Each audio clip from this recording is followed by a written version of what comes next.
Feeling the weight of the world on your shoulders? You're not alone.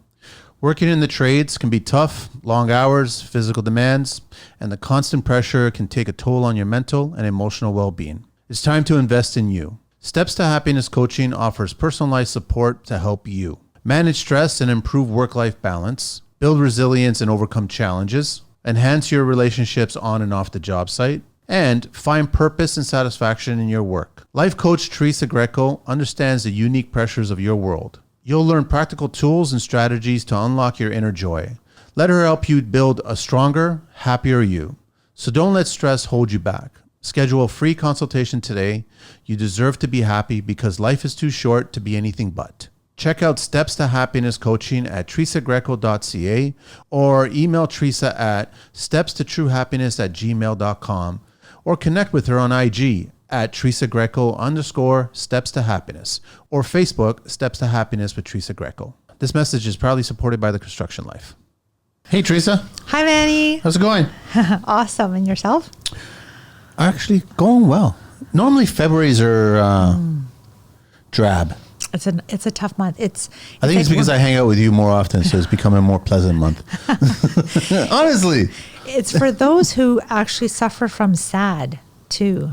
So it's an acronym for seasonal, something disease. I shouldn't have brought it up. Yeah, something like that. Seasonal. Yeah, and it's because we're sunlight deprived. Okay. So people's vitamin D levels go low, and it's those who might find a bit of relief going to like the tanning bed to get a little bit more vitamin D. But it's the time of the year that people are low on their happiness because they could be suffering from that. You can get some snow blindness if you want. You can just stand right in front of mounds of snow and just let that.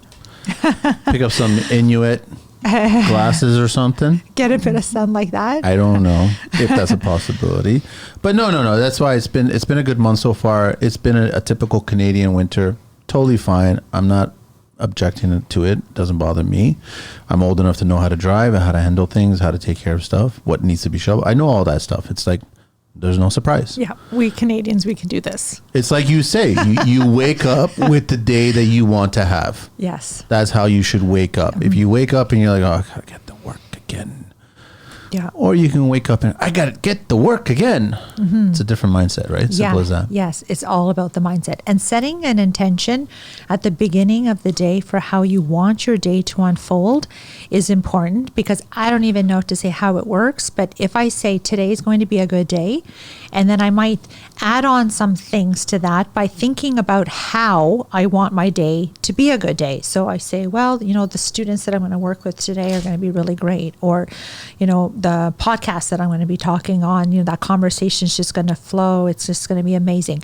So I'm then qualifying some of the things that I know that are going to transpire during the day. And I'm saying, this is the way that they're going to go.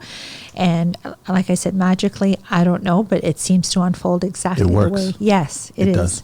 Yeah. Who are we speaking to today? We are going to talk to Rick today. And he has a really cool story, which I can't wait to share with our listeners. So I'm just going to bring him into our conversation, and he's going to share a little bit more about where he was and where he is today. And for him, what is that missing clue? What is that missing thing that we're just maybe not tapping into as much as we can to live our happiest life? Awesome. Okay. Hello, Rick. Yes, ma'am. Hi. Hey, Rick. How's it going? Great, thank you. So this is Manny, my co-host of Building Joy. Hey. Hi, Manny. How are you today? I am honest, loving, dependable, responsible, trustworthy, blessed, healthy, outward focused, solution oriented. Awesome. I love all those adjectives. Those are all amazing. They are. So, Rick, why don't you start off by sharing a little bit about, where you were before? We love that backstory part. And then what some of the changes were that you made that is helping you to live the happy life that you're living. Sure. I'll be happy to. I guess this is live or we're recording or something like that. Yep, we're recording right now. Yeah. It's true. Yeah, but it's all audio. So. Okay. I discovered the one thing that I believe in my mind is the most important thing to invest time and money in about 7 years ago. And when I discovered this, my life's trajectory went from one direction to the other direction, 180 degrees. So I'll describe it that way since this is audio only. Okay. And that one thing, as a financial advisor, which is who I am, that's been my profession for decades. Many people ask me, where should I put my money? Where should I invest? And so on and so forth. And whenever I respond to that question, they never expect my answer. And that answer is self-esteem. It is not the ABC fund or the XYZ stock or whatever. It is yourself, the self-estimate that you have for yourself. When you love yourself, when you think you are the best thing since sliced bread, when you become your biggest fan, you watch your life results change in an instant. Some of them do change right away and some don't. Some take time. But in my case, I walked into this arena of personal growth and personal development before I discovered this powerful item that we all have. My life was fine. It wasn't destitute. I was divorced. I was dating this woman. I had 2 children who loved me. I loved them back. Everything was okay. All right. I would call it like mediocre. And then she tells me about this class I should take. It was really amazing for her. You should probably check it out yourself. I took offense to that suggestion because what's the matter with me, right? Wrong with me. But this is a new relationship. I wanted to fertilize it. So I said, my mouth said yes, my heart said no. But I showed up anyway. And my idea was I'll take the class and I'll give her a report card and then we will continue on our merry way.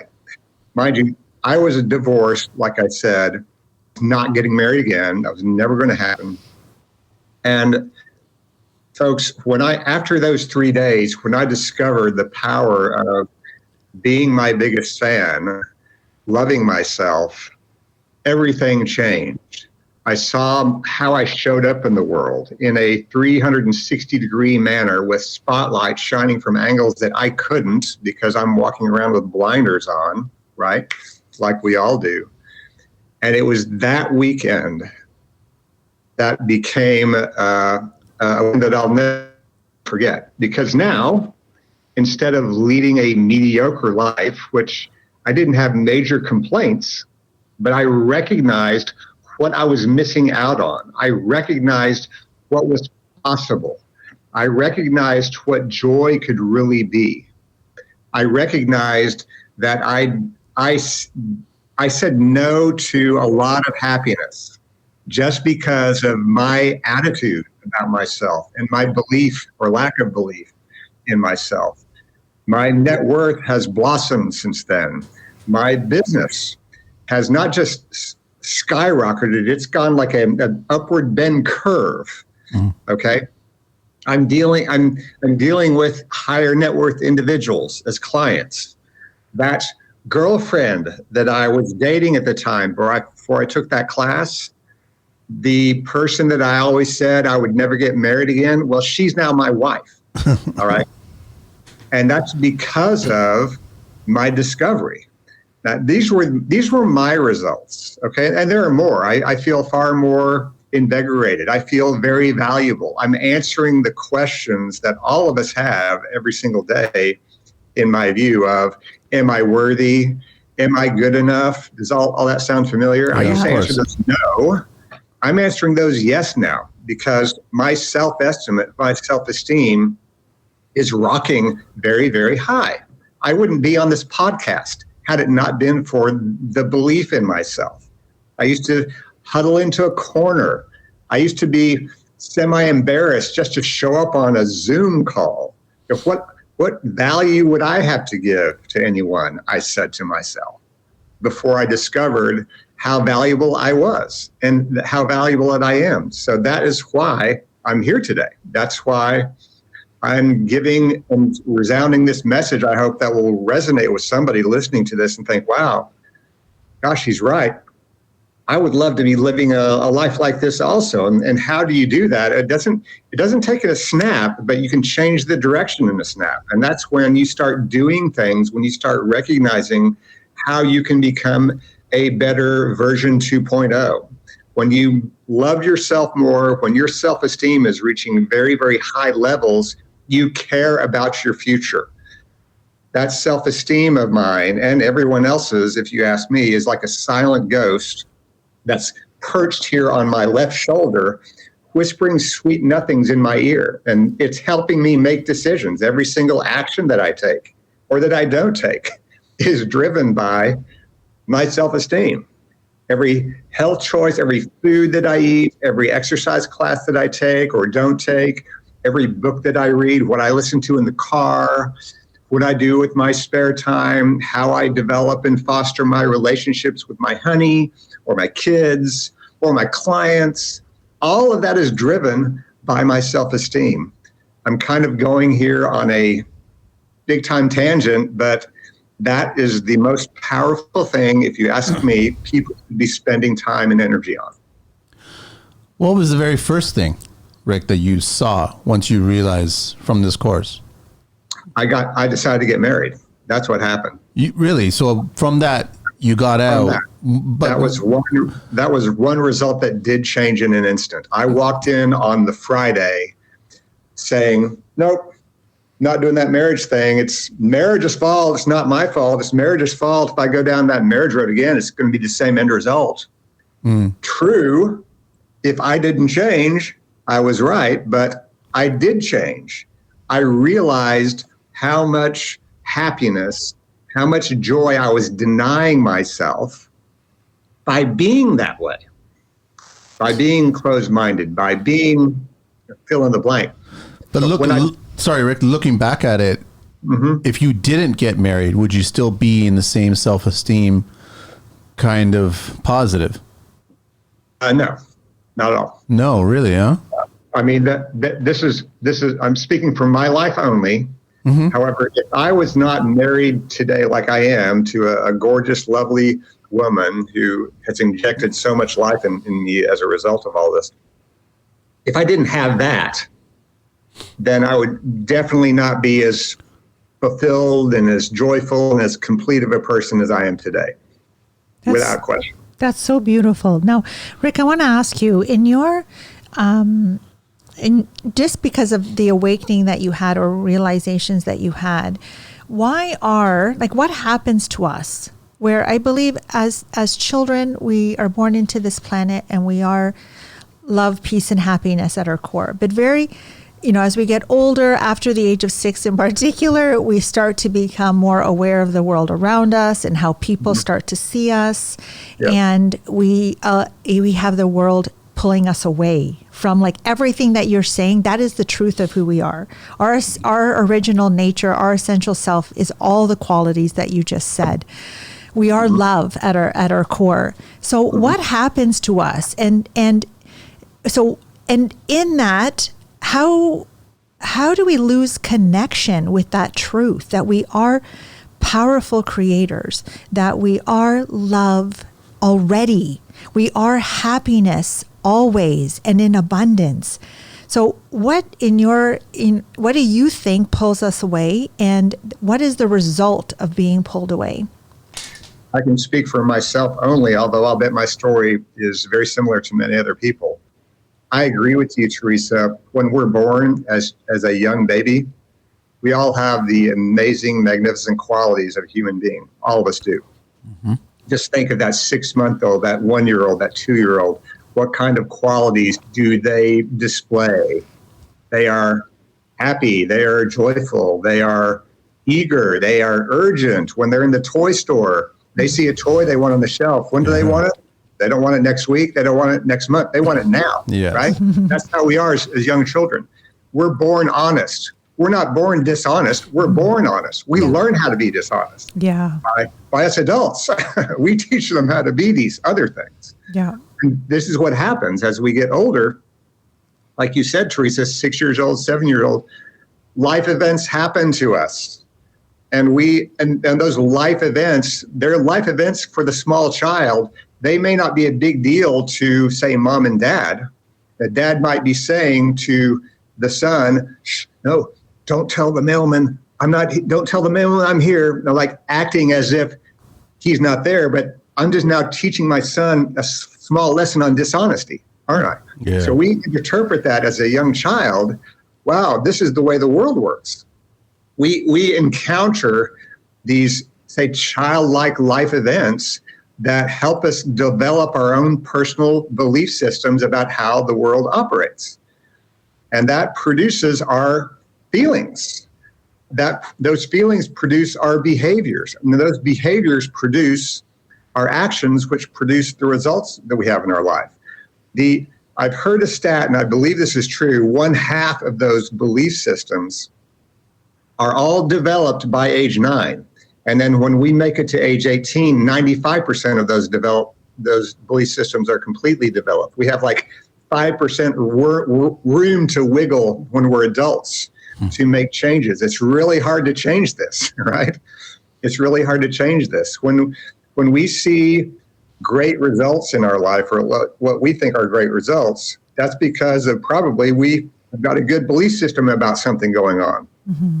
If, on the other hand, we don't have some great results, like myself, I was divorced. I'm never going to get married again. And I was looking down a pathway of decades, whether I realized it or not at the time, of not a lot of happiness and not a lot of joy. But that was the path that I chose because of the belief system that I had, right? So it didn't take a day. It took, in this case, it was like a 3-day class. It happened, just so happened, but I was able to change that belief system about myself.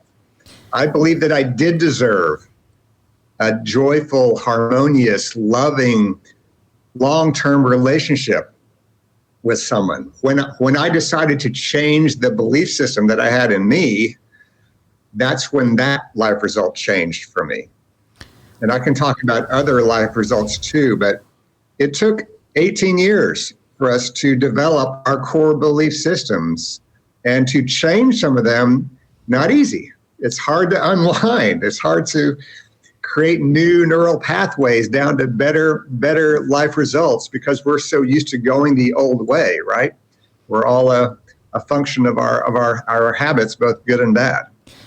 Now, Rick, how do you think most people are showing up? When you say we don't have, or our self-esteem isn't the way that it should be, if that's all we know, right? As you said, we're habitual beings, we're 18, now we think, well, this is what it's like. This is who I am, this is what the world is like, and this is what it is.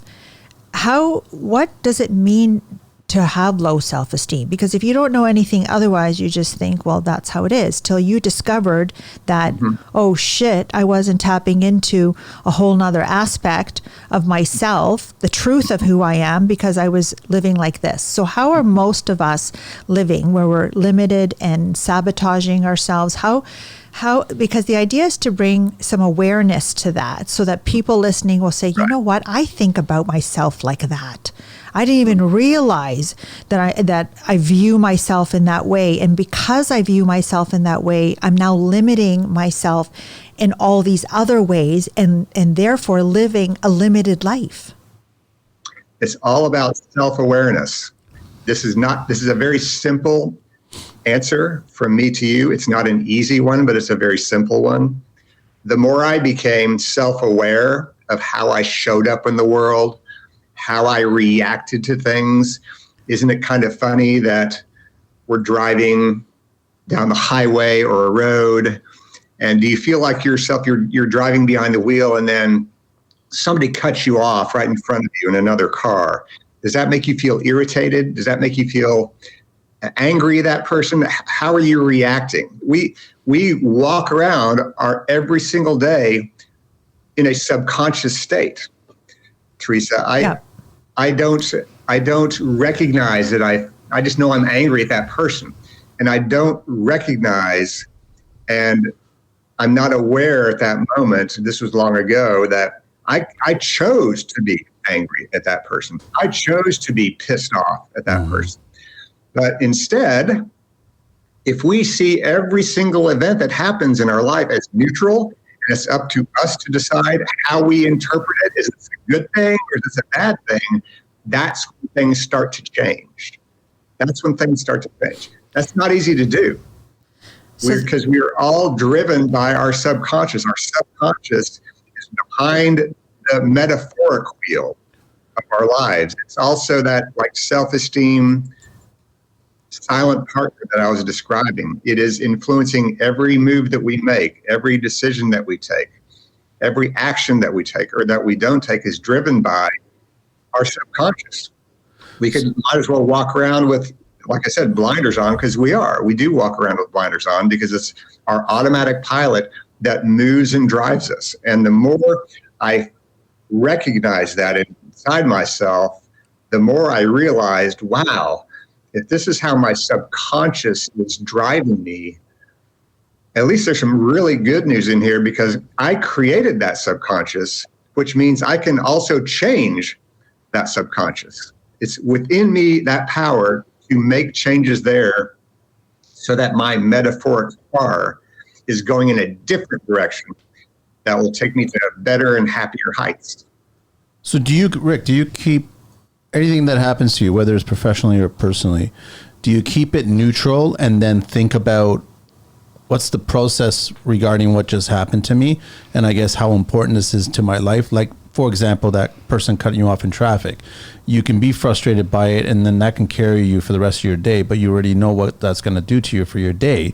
Or you can just let it play out and go, well, if I don't pay any attention to it, then fine. Someone cut me off, move on, and that's it. Go back to being the person that you are.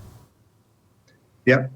Yeah. For myself, I just noticed the feeling that's charged inside me, whatever the small or big event is.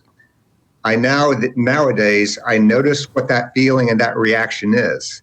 And I wonder, how come I'm that way? How come I'm that way? This still happens today. I don't have all this mastered. I just have a better mastery of my own self-awareness.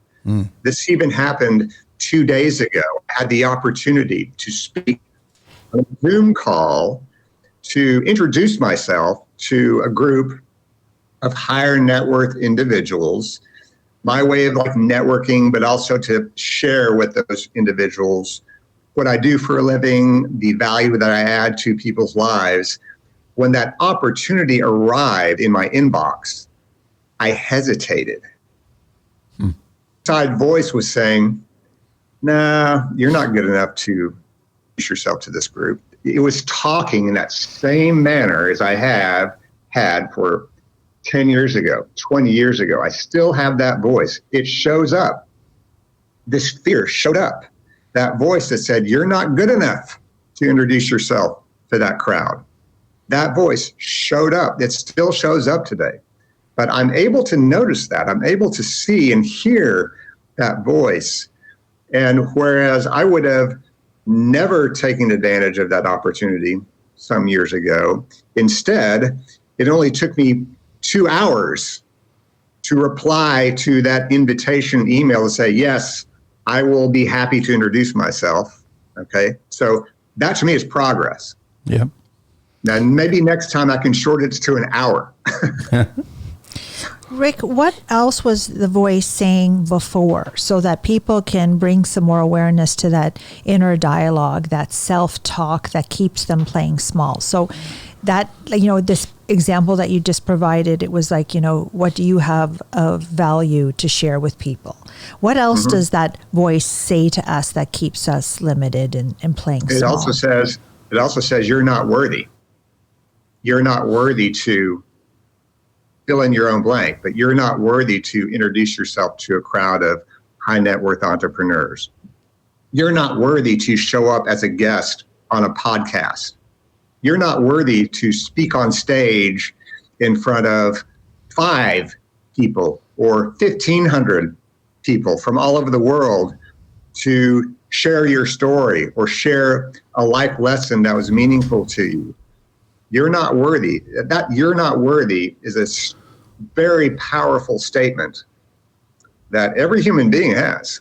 Every human being has it. It's just a matter of when that voice comes up and says something like that, what can you do as a person to first be aware of that? And then secondly, realize and say to yourself, no, I am worthy. I am worthy to be a podcast guest host or a guest on a hot podcast. I am worthy to speak in front of a crowd of 5. I am worthy to make that first social media video and post it for the first time. I'm not afraid of doing that anymore because I am valuable, because my self-esteem is running so high that I realized I would be doing the world a disservice if I didn't do that. And if you're a person who wants to add value to other people's lives and to the world, you start to say yes a lot more often than you say no. Now, Rick, I work with students. In particular, I have a public speaking course that I do, and that course, yes, it's designed to get students to feel comfortable to do public speaking, do presentations, be comfortable in an interview, talking to adults and whatnot. Now, that is technically just the excuse, in the sense that once a student feels, they're loving themselves, they feel valuable, they have high self-esteem, high self-confidence, they become invincible in all the things that they do. So what I'm trying to get them to understand is that when you believe in yourself to that degree, you are going to be able not only to do public speaking, but to pursue all of the dreams and aspirations, what's on your heart, and the life that you're going to be able to achieve that. That this public speaking is just the excuse that has brought us together for me to help bring more awareness to the fact that you're not believing in yourself the way that you need to. And these are young kids. So what would you say to those that, might be younger in their years and aren't realizing, it's surprising to me how young the brainwash starts, because one of the youngest students is grade 7, so she's only like 12, 13 years old, and I see, her head is down and she speaks very quietly when I call her name to do something out loud. And so I'm like, oh my God, we just get pulled away at such a young age. What would your message be to them?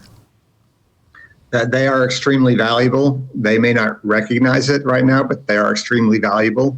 And every time, if this is the case of a speaking class, every time you speak in front of whoever, it's like practice, right? It reminds me of my first piano recital when I was in 7th grade.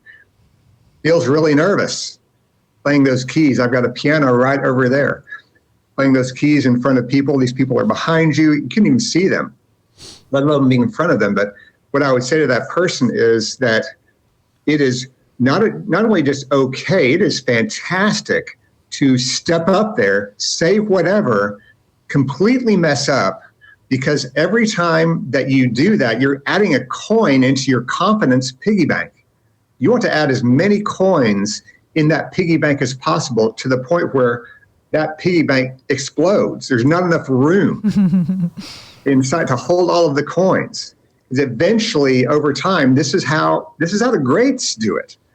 Roger Federer was not born with a tennis racket in his hand. He played many times, right? All of the greats, all the people that we aspire to be and look up to at whatever level, they weren't born that way. They had the qualities to develop the skill sets, like the eagerness and the sense of urgency and the bravery and the courage and all of those things as a very, very young child. They put all those in motion, and they practice and they practice and they practice, and they add coins to that confidence piggy bank.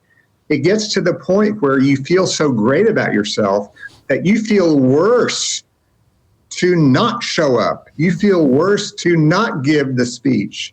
You feel worse to not deliver the piano recital or whatever it is.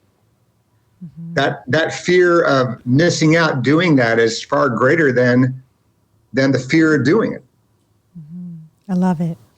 Rick, what do you think that most men are doing wrong these days? Most people are doing wrong these days? I would say most men. Most men. Yeah. Most men. If they are not happy with the life results that they have, then most men are not looking at themselves as the reason why that is happening. They're instead looking for external reasons. I'm not happy with my relationship because she is weird, or she is whatever, fill in the blank, versus looking at themselves and looking in the mirror. If I want to be in a tremendously strong, powerful, amazing relationship with a incredible, loving, outward focused, healthy, amazing woman, for example, then I need to be amazing, loving, outward focused, healthy. I need to be those things to attract that person.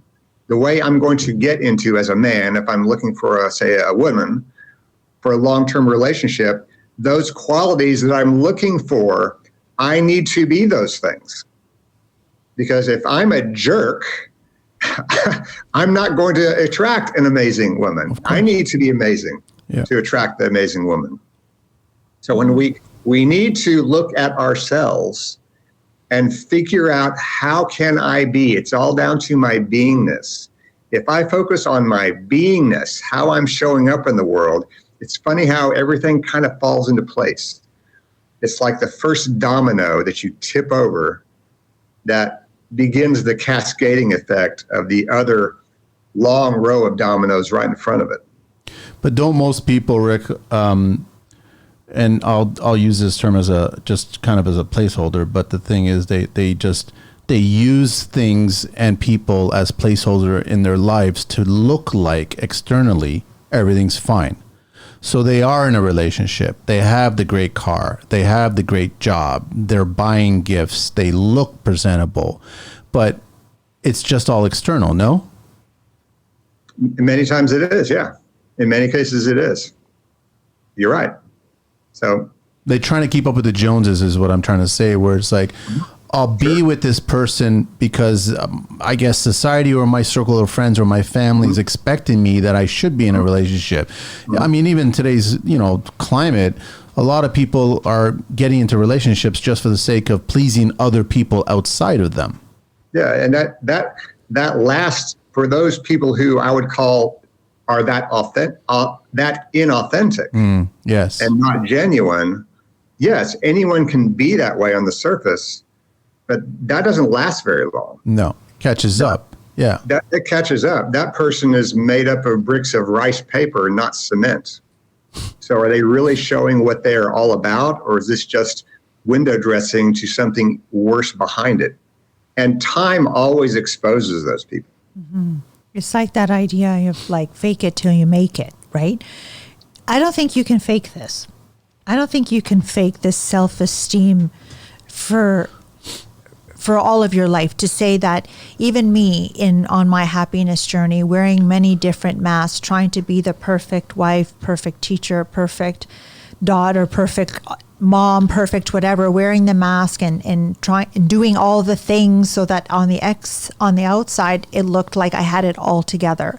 Meanwhile, on the inside I was falling apart and leading myself to the lowest point of my life, where I believed my life meant nothing, and that if I died, it wouldn't matter to anyone except my kids. That's how little self-worth I had, because I wasn't that I was going through life feeling like there was something missing, that it didn't matter how much more I bought, how much more I achieved, where I went, what I earned, what I bought, this void couldn't be filled.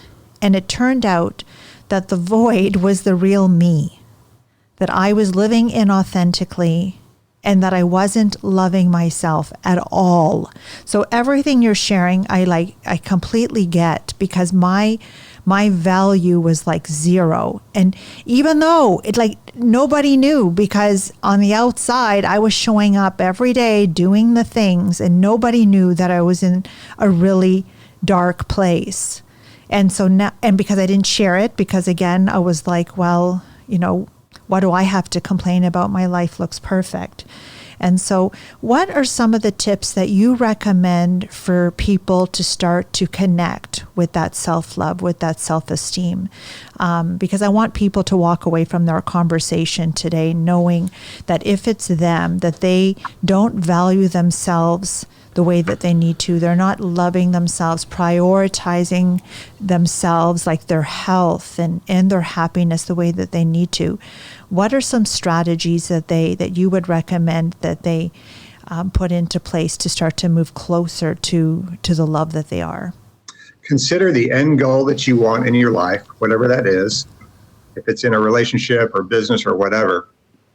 And then act like in one day you wake up and act like there is a drone with a camera that's following you around every minute of the day and videotaping all of your actions, everything that you do, without judgment. Just, I am, Mr. Drone is saying, I am going to record you all day long until you go to bed.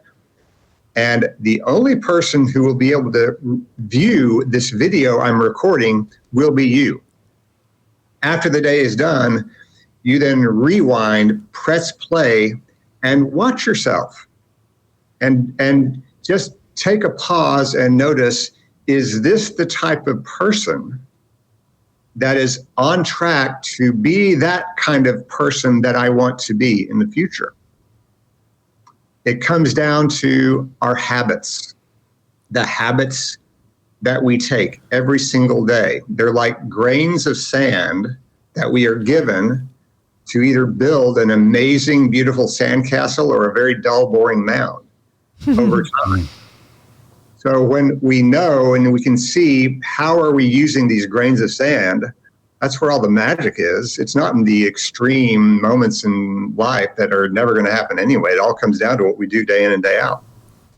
And those are the grains of sand. They're very subtle, very easy to pass them by, very easy to just go under the radar. But if you take a look at your results today, right now, they're all thanks to the actions that you took yesterday, last year, 5 years, 10 years. These are all seeds that we've all planted, and some have germinated right away, and some are still germinating, and some may never germinate. But over time, voila, here's where we are today, thanks to all of those habits that we've either done or have avoided that produce what our life is like today. So take a look at that drone video film and determine those habits that are amazing, that are putting you on that path that you want to be, and then identify those that are in the way.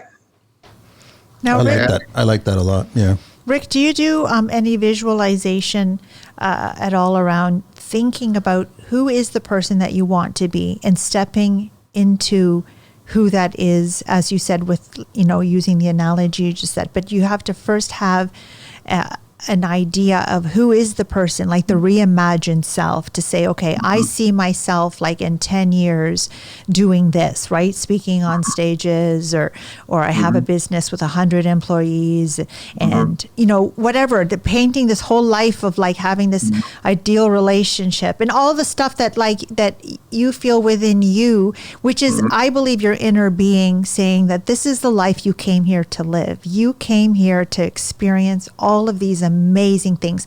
I don't believe we came here to be unhappy. I don't believe that, because the essence of who we are is love, peace, and happiness already. So if we're not living a happy life, we need to be aware of the fact that this is like, okay, we're doing something wrong here because we are supposed to be happy. So is that visualization part like that, almost that first step to say, okay, so that when you are watching the drone film back, you're able to identify where the shortcomings are? Yeah, I don't do enough of that, but yes, I do that. And I'd encourage anyone to do that, because to think is to create. Everything in our life was created twice. Everything. The first time in a person's mind, and the second time when it actually became a something.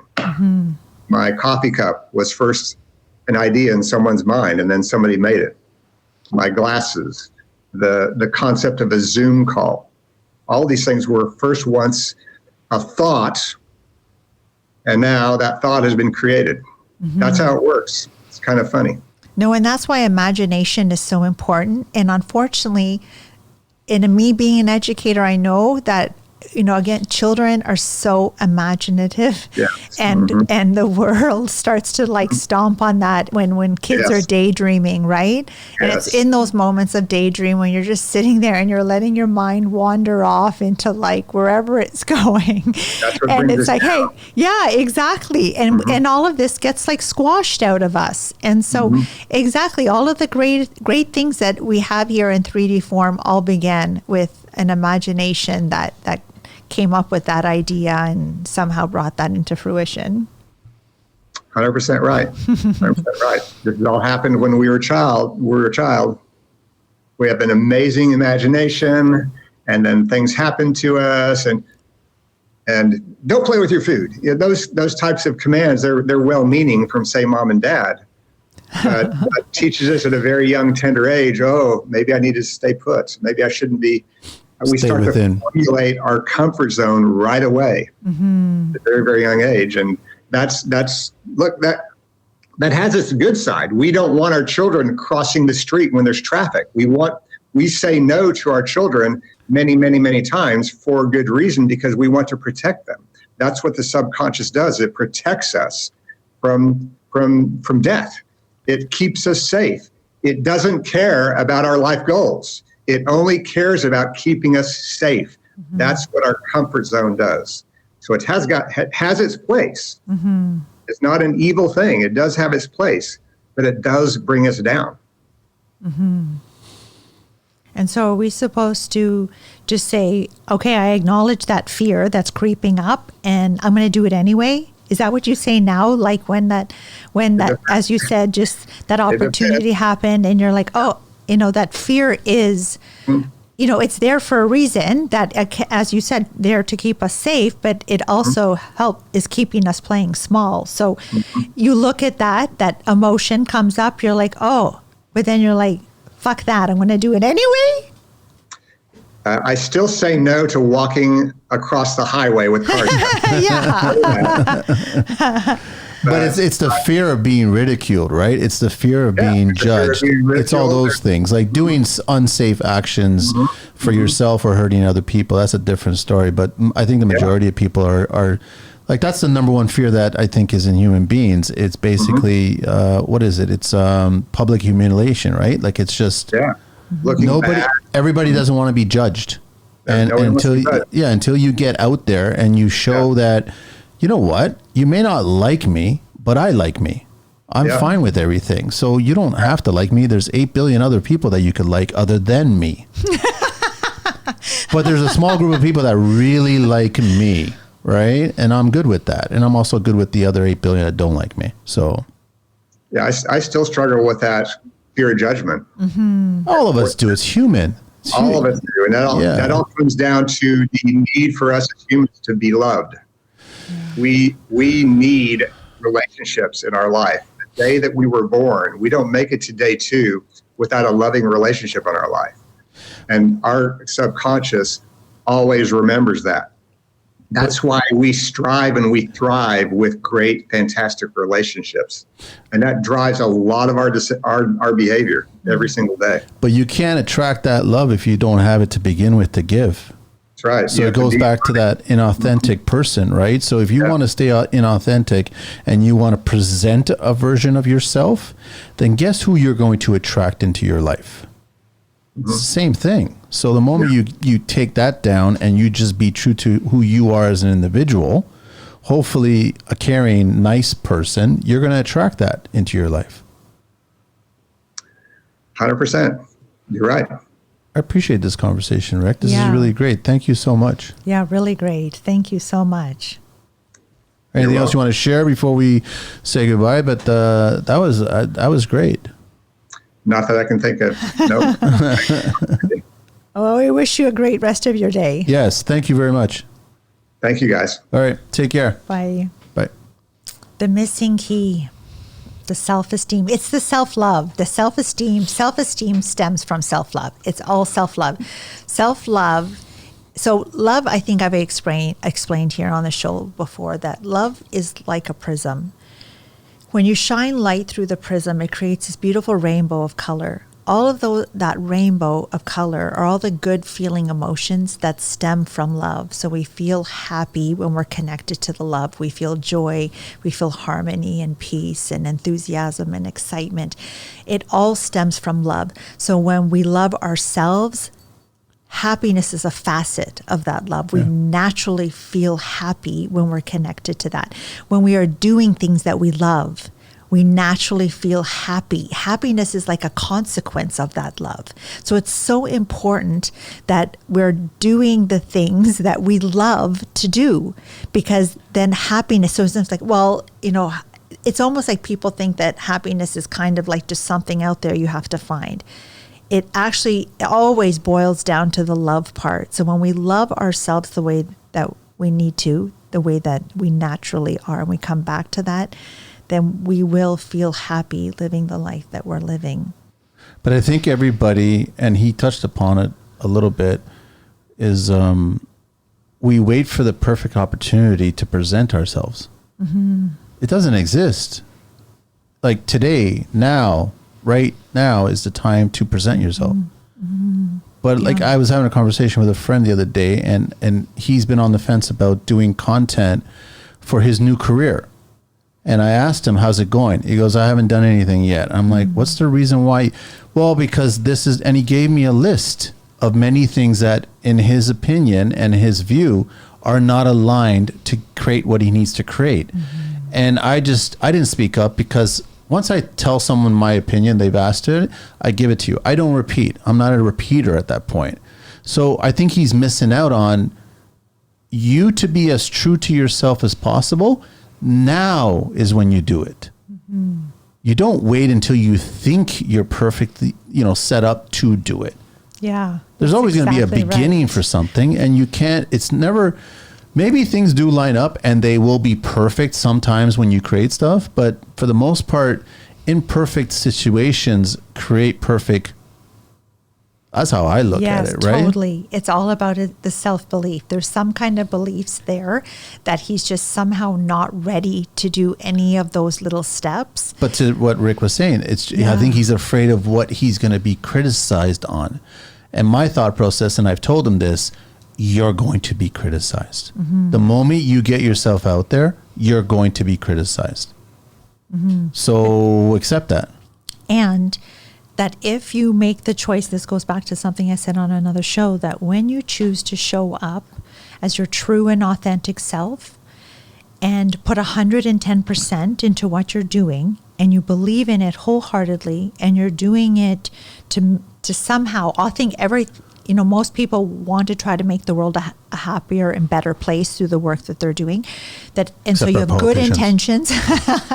Yeah, they don't have good intentions. If you have good intentions, you're putting 110% of yourself, and you're showing up as the true and like raw you, like this is me. And people, it doesn't jive with them. It doesn't align with them, because everyone's on their own path. It doesn't matter. It doesn't matter how people criticize you. It doesn't matter how they see you, because everybody's looking out at the world through their own personal perception. 99% of how we see the world is our own perception. Yep. So me and you could be looking at like anything here on the table, and you might see it one way. I'm seeing it another because of my background, my experience, the knowledge that I have, and you're seeing it through. So 99%, 1% is as it actually is. So we actually don't even know the truth of what it is that we're looking at, because it's so 99% our own personal. So even when we do anything, nobody's actually going to even see it to the degree that we ourselves see the issue or problem of whatever we're trying to solve through what we're doing.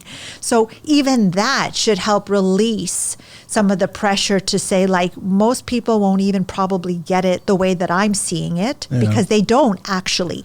So if people don't see it the way that, you even think that you're putting it, it has nothing to do with you. What other people think of you is none of your business. I'm going to say that again. I say it again, totally. That what other people think of you is none of your business. Because really you can never change their mind about it. Like he said, and lots of our guests have said it, where You have no control over what other people will say or do towards you. No control whatsoever. It's all outside of your control. All you can do is control like your response to what's going on and to show up every day as, again, if you're being your true and authentic self and people don't see it, then it's on them. It has nothing to do with you. And it's going to take practice. Practice is going to take each of those small little steps to break out, that when you keep doing it and I'm telling like the public speaking students that I work with, that you're going to get better at it with practice. Initially, it's going to feel weird and awkward and uncomfortable, but you keep doing it. As like Rick was saying, another like little grain of sand and another, it eventually adds up. Yeah. And you end up becoming one of the greats here on the planet because they practiced over and over and over and over to become the people that But it's applicable to everyday people. You can have whatever career you want to choose, and you can be the worst at it or you can be the best at it. And if you just improve every single day, then you can be a better tradesperson, a better person, whatever career it is. And often we're harder on ourselves than other people are. Like we're really our own worst critic. That, I get some people say, "Oh, Teresa, wow, like I'm seeing you're doing this and this," and I'm like, "Really?" And so people are also seeing things from like again, their own personal viewpoint, right? And we don't understand it because all we can do is see life through like our personal eyes, right? And so I might be thinking, oh, it's not enough. And meanwhile, other people are like, wow, Teresa, like, look what you're doing. And I'm thinking, really, that it's not enough. So it really doesn't, it all comes down to you. What you think, what you believe, what you want to do. And that's the life that you're creating moment by moment. That's it. All right. Thanks, Teresa. Appreciate it. That's it. We're all done. We're out of here. Feeling the weight of the world on your shoulders? You're not alone. Working in the trades can be tough, long hours, physical demands, and the constant pressure can take a toll on your mental and emotional well-being. It's time to invest in you. Steps to Happiness Coaching offers personalized support to help you manage stress and improve work-life balance, build resilience and overcome challenges, enhance your relationships on and off the job site, and find purpose and satisfaction in your work. Life coach Teresa Greco understands the unique pressures of your world. You'll learn practical tools and strategies to unlock your inner joy. Let her help you build a stronger, happier you. So don't let stress hold you back. Schedule a free consultation today. You deserve to be happy because life is too short to be anything but. Check out Steps to Happiness Coaching at teresagreco.ca or email Teresa at stepstotruehappiness@gmail.com or connect with her on IG at Teresa Greco _Steps to Happiness or Facebook Steps to Happiness with Teresa Greco. This message is proudly supported by The Construction Life.